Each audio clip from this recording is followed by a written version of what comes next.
Hey everybody, Bartel's Bookshelf here with my favorite reads of 2021. 2021 has been a wonderful reading year for me. There's actually even still a few books that I'm almost on the cusp of finishing, but I highly doubt that they'll end up on my favorites list, so I figured I might as well make this now before the holidays to kind of just give a wrap up to the whole year. This year's been a lot of ups and downs in terms of life and in terms of reading. But generally, I would say I had a pretty satisfying reading year. I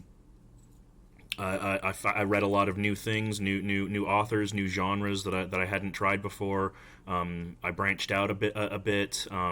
So I'm very excited to talk about some of the favorite things that I read this year. I've got 15 here just because, I don't know, I like being different. I don't like doing tens, top tens or top fives. And I read a lot. I read over 90 books this year. So, as always, these aren't all books that were published in 2021, but these were all books that I read in 2021. And my only real stipulation was that I couldn't have rereads on here. So, no Interview with a Vampire, nothing like that. And also, I wanted to say these are in a chronological order of how I read them.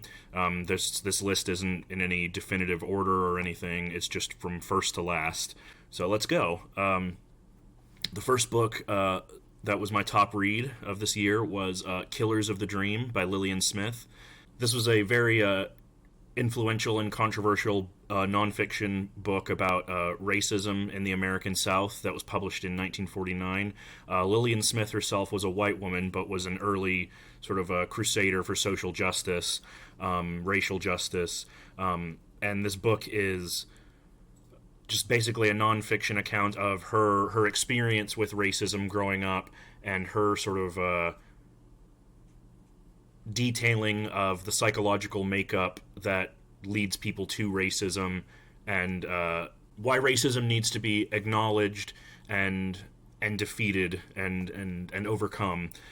I'm not very good at talking about political subjects, but I thought this book, especially considering the time it was written, 1949 or published, it was very, very eloquent. Very interesting to read something this sympathetic written from a Southern white woman's perspective. Obviously, I mean, you could make claims of black erasure and stuff like that, but I felt that looking at it as someone who may have grown up in the South during this time period, sort of. I feel like she offered a good sort of primer or a good sort of push for somebody who might be thinking about these things. And the writing in the book is very lyrical and beautiful, but it's also very tragic. Obviously, it's a very controversial, sensitive subject, but I thought it was just immensely powerful and moving and a lot of food for thought. So if that sounds interesting, I would check that out. I don't even remember where I heard about it. I think it was mentioned in another book I read about racism, and so I was just interested. So yeah, if you're interested, if you like that kind of thing, if you want to read some sort of pre-civil rights movement, sort of anti-racist literature from a white female perspective, I think you might find that interesting, potentially illuminating. I don't know, I did. On a similar note, my second favorite read of 2021 was In the Dream House by Carmen Maria Machado. I'm not sure how you pronounce that, I'm sorry. But she is a queer Latinx woman who is more well known for her short stories that were published in Her Body and Other Parties, which I also have a copy of. And this book is essentially a nonfiction account of an abusive relationship that she had with another woman, and sort of the emotional fallout from that. And I thought it was a very powerful exploration of the psychology and the patterns of abuse. And one thing that I thought was very illuminating about it was the fact that she was writing from a queer perspective. One subject that she touches on quite frequently in the book is how she sort of gaslit herself by talking about how it felt she felt more betrayed at the fact that her girlfriend was queer and being abusive and being a bad person. She frames it as this sort of internalized thing of like, oh, you're making the rest of us look bad, as if this lesbian woman being abusive sort of confirms all of the bad things that, you know, conservatives say about gay relationships, queer people, queer relationships, and that sort of shame is one of the things that kept her from acknowledging it for a really long time. So I thought that was a really illuminating and necessary subject to talk about. And again, she's an excellent writer. She writes a lot of it in a second person, which is really interesting.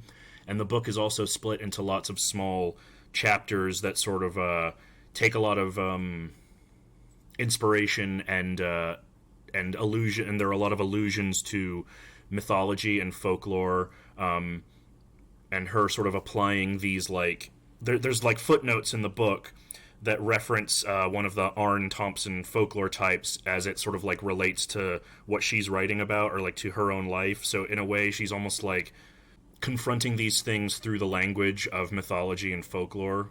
So I thought it was really, really interesting, very necessary, very heartbreaking, very moving, but also very beautiful. So I would recommend that. If obviously, you know, trigger warnings for all kinds of abuse and gaslighting and things like that, and same for Killers of the Dream, obviously, you know, trigger warnings for racism and all that stuff.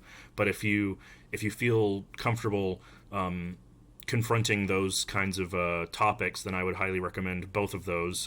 Some very good nonfiction reads.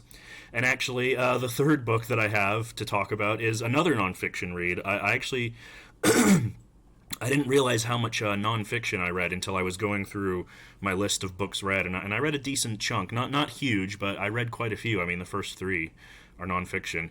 But number 3 is The Library Book by Susan Orlean. Susan Orlean is a writer, a columnist for The New Yorker, probably most well known for her book The Orchid Thief, which was an expansion of an article she wrote in the 90s that was used as the basis for the Spike Jonze film adaptation, which is one of my favorite movies. But this book, The Library Book, is all about, well, ostensibly the main sort of thrust of the book is the 1986 fire of the Los Angeles Public Library that was one of the most devastating fires set to a public building. I think upwards of like 300,000 books were lost. Lots of water damage, smoke damage, fire. It was believed to have been an arson attempt, but there was no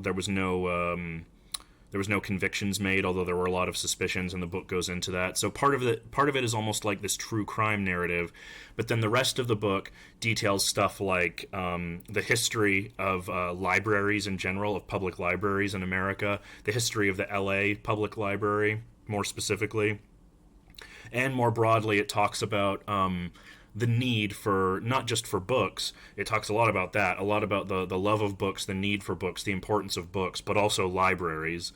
To have these places where you can go and you can learn things, you can take in information, you can explore, you can engage with the world, and it's all for free, you know? It's all there at your fingertips.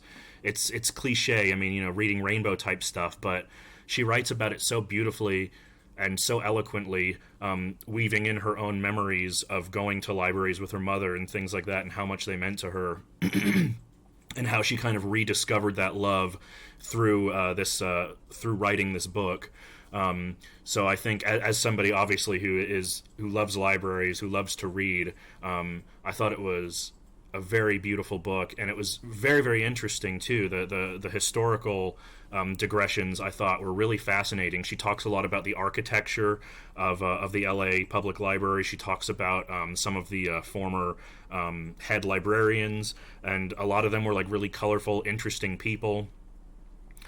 So it's a very multi-layered book. There's a lot of sort of stories within stories. But if you love reading like I do, and if you love reading and reading about books, then I highly recommend that. It was I read the whole thing in like 2 or 3 days. It was just, I loved it.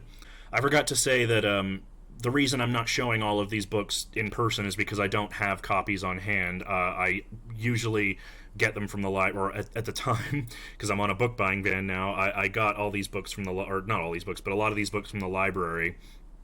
So I don't have copies to show you. But this is one of the books on my list that I do have a copy of. This is number 4, The Sluts by Dennis Cooper. Juan already made a really amazing video talking about this, and some other videos talking about Dennis Cooper in general, so I'll link to those, where you can get much more eloquent, in-depth discussions. But Dennis Cooper is a gay, transgressive writer. A lot of his books obviously feature gay male sexuality and sort of the dark sides of that. Lots of stuff about the intersection of desire and violence, things like that. And this book is presented as a series of forum posts on a website for picking up gay male escorts, and about the story that unfolds of this mysterious escort named Brad, who becomes something of an internet urban legend. And the stories that are told about him start off relatively benign, but then as it goes on, the things become much darker, much more sinister, really depraved. I loved this book. This is the first Dennis Cooper I've read. I'd heard a lot about him. But as soon as I found out he was a transgressive gay author writing these like fucked up violent stories about gay men, I had to read them. Exquisite Corpse is one of my favorite books, and this, I can see how Dennis Cooper was an influence on Poppy Z. Bright as well, because they sort of travel in a lot of the same spaces. And the format of this book was one of the most interesting things for me, because it is written very believably as a forum post, and especially considering the time this was written in 2000 or published in 2004, 2005. It feels remarkably prescient, with how a lot of these internet urban legends, like Reddit threads, Twitter things, these stories online catch on like wildfire, to the point where people are following them like it's a soap opera. There's a lot of that sort of stuff, that all those themes of observed and observer, truth and lies, reality and fiction, all of that stuff sort of collides in this very dark, very screwed up, very transgressive, fascinating book. In fact, actually, I was talking about it with Juan a while ago, and I actually I read it this year, or only in like the summer of this year, but I liked it so much, and I enjoyed talking about it with Juan so much that I wanted to reread it. So who knows, maybe I'll reread this next year and do a proper review. We'll see. Number 5 is We Need to Talk About Kevin by Lionel Shriver. I don't know if there's much I can say about this that hasn't already been said. If you travel in disturbing book circles, you've no doubt seen this referenced a lot. So, I mean, the only fuel that I can add to the fire is that I believed the hype, that it worked for me. If you don't know, this book is about the mother of a child named Kevin who has committed a school shooting. And the book is written as a series of letters to her ex-husband, sort of reflecting on her life with Kevin and what possibly could have led to him doing what he did. And it's a very, very tough book. It's not an easy read. It's very dark, very heavy, very emotional. But I think it talks about a lot of interesting and necessary things. It doesn't point blame anywhere. It's not a moralistic tale of, violent video games causing violent actions, that kind of thing. It's a very morose, very depressing, very bleak sort of unearthing of history, and sort of about the significance that things in your life take when a traumatic event like this happens. Like, the whole thrust of the novel is basically her writing, the mother writing about all of the things in her life that could have potentially pushed Kevin over that edge. And one of the really fascinating things, and one of the very necessary things that it talks about, I think, is the pressure of women in society to have children, to have families, even if they're not necessarily ready for it. That's a big theme of this book. She talks all the time about how she'd never really wanted Kevin, and from the moment he was born, it was almost as if he was like dead set on ruining things, on ruining her life and everything, and so she's very resentful, and she talks about, like, you know, she feels guilty for that, maybe those feelings of resentment somehow carried over to him. There's a lot of stuff about sort of having to sacrifice your own ambitions for raising a family and things like that. Very, very powerful book, very interesting, very fascinating. I read it in like 4 days. It was great. The writing was very dense, very literary, but very interesting. I had to kind of like push through a wall of understanding a little bit, but once I sort of did that, and I was vibing with it, I really, really enjoyed it, and I thought it was immensely powerful and fascinating. Number 6 is Apartment by Teddy Wayne. This was just a totally random find at the library. It was just up front on display somewhere, and it sounded interesting, so I grabbed it. This is about a struggling young writer in an MFA program in some big, I think it's Columbia University, but I could be wrong. I'll have to check. But he's in a big university creative writing program. It's like a big MFA program. He's working to get his degree. And he has a creative writing class, and he meets another guy there who's more sort of salt of the earth, sort of a Dennis Johnson, Charles Bukowski type, whereas he's very sort of like upper middle class, sort of rich white liberal kind of thing. And it's basically about their friendship that forms over their affection for each other's writing. And through a series of complicated circumstances that I can't get into here, the young poor the rural writer ends up becoming roommates with the other struggling writer, and things just sort of escalate from there. And this turned out to be a complete surprise. It was a very beautiful, very sad exploration of not only the struggles of being a wannabe writer, but of it had sort of an Amadeus vibe where it goes into the jealousy that a less talented writer might feel when reading a much more talented writer's work, and the lengths that they might go to out of jealousy for that. And there's also a lot of stuff about because the poorer writer is lower class. He's from a more rural area. He shares some more conservative views, whereas the richer, the upper class writer is more liberal, and so that's a point of conflict for them. I just thought it was a really interesting exploration of sort of the perilous journeys of friendship, of especially masculine friendship. There's a lot of stuff in the book about masculinity and fragile, toxic masculinity.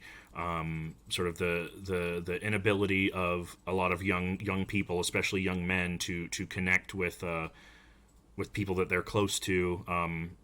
I don't know. There's just a lot going on. It's very wryly written. It's very funny, but it's also very emotional and sad. And it's very short. It's under 200 pages. I just thought it was a very meaningful and insightful sort of indictment, I guess, of the struggles of being a writer. Number 7 is The Lottery and Other Stories by Shirley Jackson. Again, there's not much that I can say about this that hasn't already been said, but I love Shirley Jackson. I've read almost all of her novels, except for her first 2, I believe. I've read, now that I've read this, I've read a huge chunk of her short stories. I love her. She's one of my favorite writers, but I'd never read these short stories before. And this was the only collection published when she was alive. And this was the one that gained her notoriety with The Lottery. which deservedly, I think, is one of the most anthologized stories of all time. It was immensely controversial when it was originally published. So, of course, that's kind of the headliner here. But the one thing that I thought was fascinating about this book of stories was that they all kind of shared this common theme of suburban dread. There's this sense throughout the entire book of just this malaise, this unease.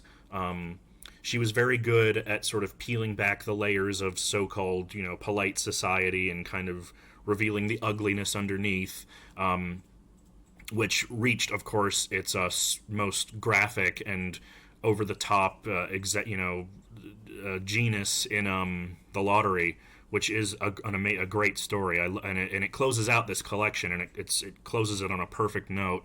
But the rest of the stories here all have that same vibe of just dread and darkness and ennui and suburban malaise that I just thought were beautifully told, savage, incisive, very subtle. They get under your skin in very subtle ways. There's no like big shocks in any of these stories really, except for perhaps The Lottery. But I thought they were all the more powerful for that. And it was just, I loved it. It was fascinating, as everything else I've read by Shirley Jackson is. It was fantastic. I loved it. Number 8 is Last Exit to Brooklyn by Hubert Selby Jr. Again, another very famous, disturbing read that I wanted to sort of get the scoop on. I wanted to check out for myself. I'd never read any Hubert Selby Jr. before. And again, obviously there's been so much said about this book. There's not much else that I can add, but this was a great book. I thought I would have a hard time with it because its very idiosyncratic style. There's really no sense of like quotation marks or like traditional grammar. There's really strange punctuation, like using backslashes instead of apostrophes for certain contractions and stuff. It's a very, very experimental book in the way it's written, but it's essentially sort of a bunch of novellas, kind of connected novellas about different people in Brooklyn, in this downtrodden area of New York. Prostitutes, pimps, labor workers, people who frequent bars, drunks, closeted homosexuals, all of these sorts of like downtrodden people of society, and it just sort of explores them.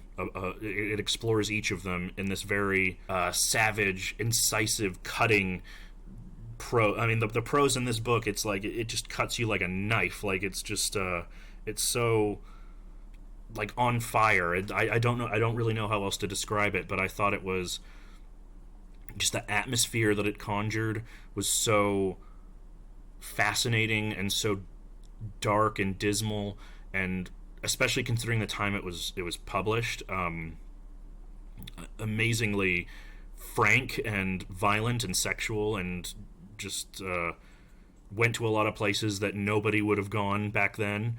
But it was also very the thing that sort of sold me on it was that it's not just sort of a series of terrible things, violent, graphic, disturbing things happening.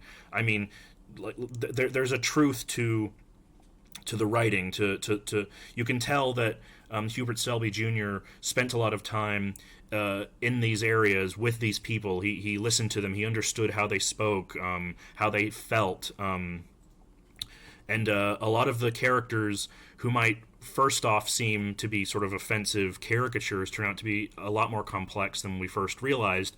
For example, there's a story or a section of this book called "The Queen is Dead" that's about a transgender woman named Georgette, a transgender prostitute, and sort of her struggles with drugs and her desire to be accepted.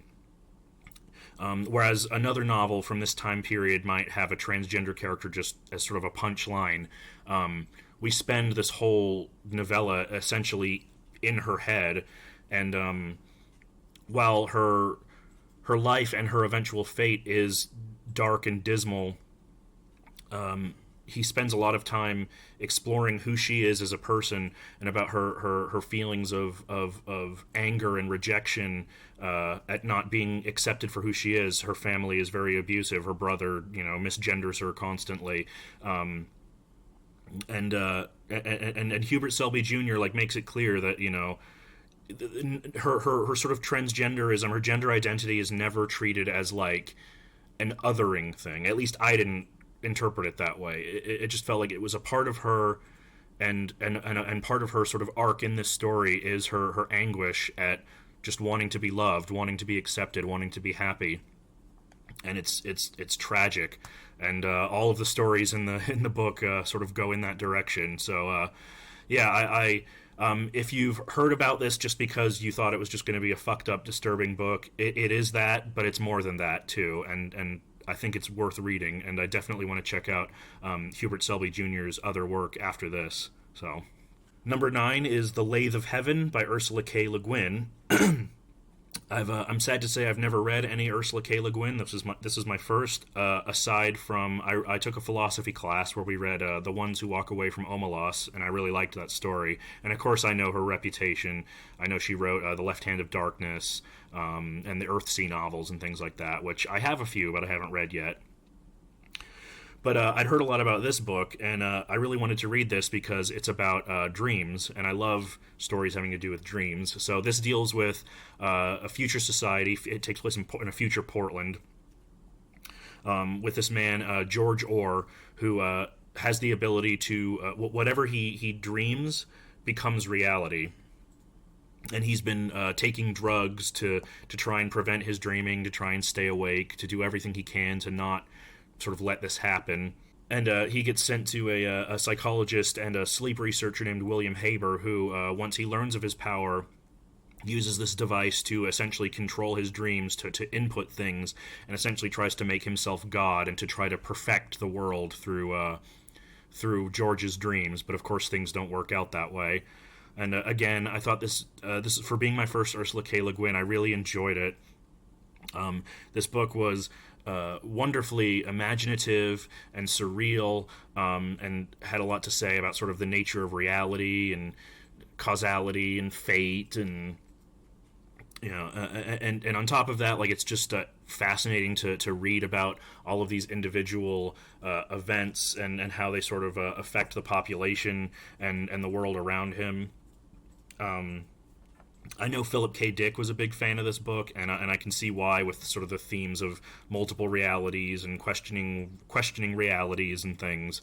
There were some parts that were a little bit dated in terms of sort of relying on technobabble and things like that, but generally I thought it was a really fascinating, imaginative, philosophical, beautifully written book. And I definitely want to read more from Le Guin after having enjoyed this, so I will definitely be checking out some of the other books I have from her at some point. Number 10 is Coldheart Canyon by Clive Barker. I have a copy of this, but I don't know where it is. I misplaced it somewhere. But yeah, Coldheart Canyon by Clive Barker. This is an erotic ghost story, I think, as he put it, on the front cover. Which focuses on this movie star Todd Pickett, who's struggling with his career and decides to undergo some plastic surgery to make himself look more youthful. He's been feeling very self-conscious about his age and his marketability as an action star. But unfortunately, the recovery goes wrong, and so he's forced to seclude himself up in this old mansion in the Hollywood Hills called that's affectionately known as Coldheart Canyon. That used to be lorded over by this old Romanian-born silent film actress named Katia Lupi.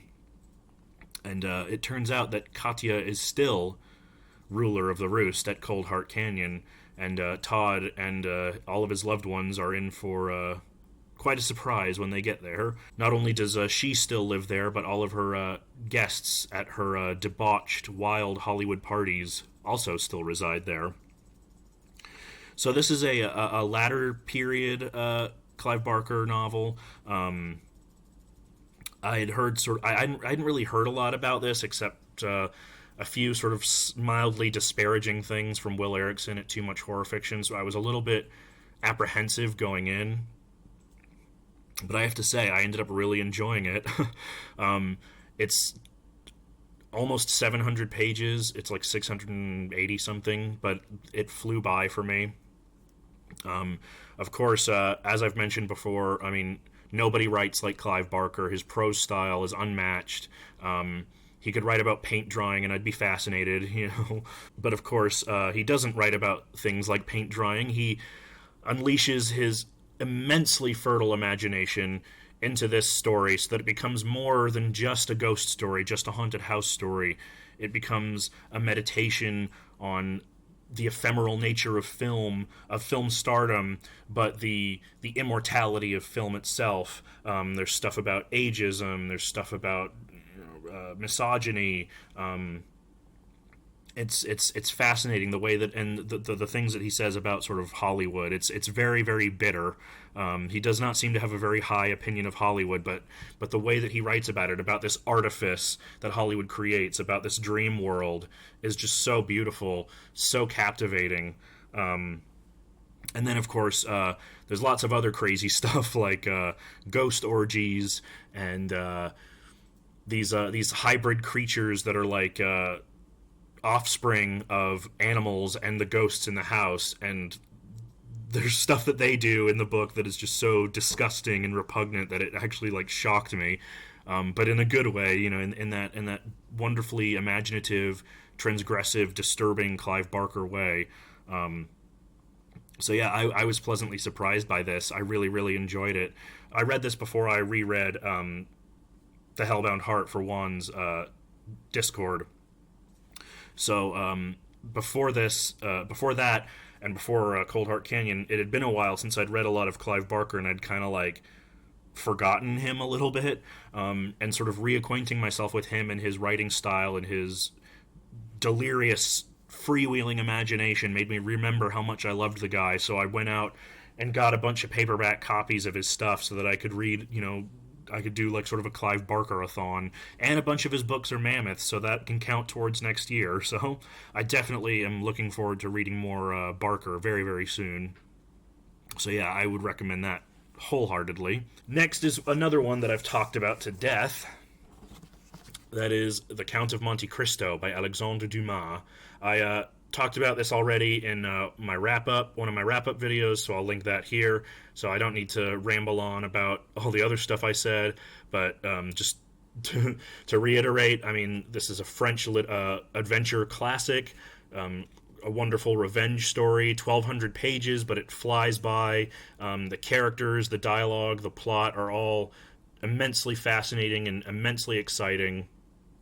I loved it. I loved it so much, I actually went out and I bought this beautiful Penguin cloth-bound Classics edition because I read the Penguin translation by Robin Buss, and I loved it so much that I wanted a copy for myself. So, yeah. Watch my other video if you want to hear me say a little more about it, but I just thought that this was a fantastic book, and I can't wait to read more Alexandre Dumas in the future. So I've got all the Musketeers books ready to go, so whenever I'm in the mood for a mammoth, next year, so we'll see. Number 12 is another one that I talked about in a previous wrap-up. That's Inkheart by Cornelia Funke. I talked about this extensively in one of my wrap-ups, so I'll link to that. So again, I'm not going to repeat myself here, but suffice to say, this was a beautifully written, wonderfully imaginative YA fantasy novel about the magic, the power, the beauty, but also the danger of books. And so yeah, as fellow bookworms, if books speak to you, if books transport you to another world, read this book. It'll resonate. I loved it. I'm still working on the sequel, Inkspell. I've been kind of slow on that because I've been so preoccupied with other books, but I'm definitely going to get to the rest of this series as soon as I can, and I'm eager to tell you all about it. So yeah, that's Inkheart. These other two are ones that I also talked about extensively for my Halloween wrap-up, so I will link that in the description, but that is A Night in the Lonesome October by Roger Zelazny and Dark Harvest by Norman Partridge, and these were both incredibly spooky, imaginative, and incredibly satisfying Halloween reads that were perfect evocations of the season, that were beautifully written, that were imaginative, that were just fascinating. So yeah, I loved these both. So if you like Halloween, if you're a spooky bitch, check this shit out. You won't be disappointed. Okay, and finally, the last of my favorite reads of 2021. I already mentioned this in a previous video, but I just recently finished it, and so I wanted to talk about it because I enjoyed it that much. This is Nights at the Circus by Angela Carter. So this was... I talked about my history with Angela Carter before. She's one of my favorite writers. I've read The Bloody Chamber. I love it. Seen The Company of Wolves like a dozen times. But I'd never read any of her novels before, so I decided to try this one because it takes place in the circus. And as I keep saying, I love circus stories. I will, if it takes place in a circus or some kind of like theme park or fun fair, whatever, like I will read it. And this definitely didn't disappoint. So this is a story set in the turn of the century, 1899, and is the story of Fevers, this very large, robust, sort of irascible body, Cockney woman, London woman, very Victorian, very music hall-esque, who apparently was the daughter of a swan and was born with bird wings. And it is a big chunk of this book focuses on her relationship with Walzer, who's the reporter who's writing an article about her, and is eventually so enchanted with her that he follows her on her leg of this on a big leg of this tour with this American circus. I'm going to explain this very badly, but I thought this was it was everything I wanted it to be from an Angela Carter story. The prose is purple as all hell. It is both lyrical and profane. There's scenes of immensely lyrical beauty contrasted with scenes of intense, vulgar, explicit violence and vulgarity and vulgar humor and body fluids and things. But it's all written with the same purple effusiveness as the rest of the book is. I just thought there was so many interesting things going on in this about the turn of the century, sort of the birth of the new woman, the symbolizing of Sophie's female freedom by having her literally have wings. And a lot of stuff in this book deals with the subjugation of women. One of the things that I found interesting about it was that it focuses on subjugation of women by other women a lot of the time. Of course, there's scummy guys in this book. There always is, but there were also lots of scummy women too, but it's contrasted with a lot of very wonderful, beautiful, free, powerful women who raised Fevers. In fact, she was raised in a brothel, entirely all women. And the madam of this brothel is this very tough, broad, powerful woman who dresses, like an old British military garb named Nelson, who's got this little sword by her side at all times. And there's just lots of colorful characters like that. There's this clown named Buffo, who's this big buff clown, 49-year-old, daddy clown, who has this melancholic monologue about sort of the inherent sadness of clowns. There's just so much. And I just thought it was so beautiful, so well written, a little bit mind-boggling. It's very postmodern. Well, it's very postmodern in the sense that how it kind of deals with narrative and things like that. But it also captures the sort of 19th century sort of feeling very well. As I said, there's that contrast of sort of beautiful lyrical prose with sort of modern vulgarity. It's just fascinating and imaginative and lovely. I know I've said that about a lot of these books, but those are the kinds of things I value, the kind of qualities I value in my literature. But yeah, for just sheer imagination, for just sheer like wow, like I can't believe somebody wrote this, somebody thought of this, and they wrote about it so eloquently, so beautifully, so vividly. I mean, you can't beat Angela Carter. I love her, and I've got some of her other books here. I've got Wise Children and some other stuff, and I definitely want to get to them ASAP. So yeah, that was the last of my favorite reads of 2021. I know this has been really, really long, so I'm sorry about that, but I like books, and that's why you're here too, I hope, because we all like books. So I hope you enjoyed, and yeah, talk to me. You've read any of these? Did you like them? What were some of your favorite reads? Recommend them. Tell me. I eagerly await your comments. So yeah, have a good 2021. Happy holidays if you celebrate any of those, and Happy New Year, and let's look forward to 2022. So, bye.